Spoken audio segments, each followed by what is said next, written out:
Est-ce qu'il y a des sous-cultures? Ben oui, ça se dit pas, c'est pas politiquement correct, mais oui, bien sûr qu'il y a des sous-cultures. J'ose Le espérer rap que... et les mangas, ça vaut pas l'opéra et la littérature. Bah oui.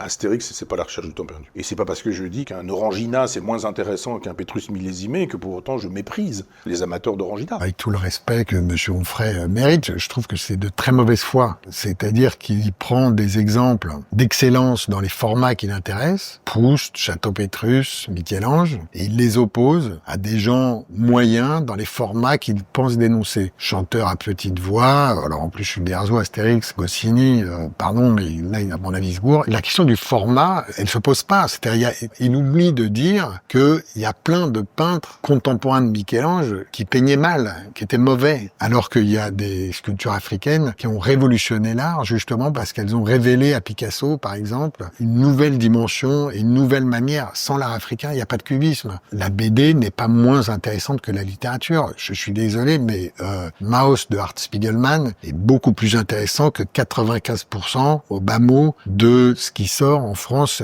tous les ans. C'est pas parce que c'est un livre que c'est mieux qu'une BD. Je suis assez étonné de cette démonstration. Il parle du Château Pétrus versus Orangina. Il y a plein de vins, c'est de la piquette. C'est pas beaucoup mieux que l'Orangina.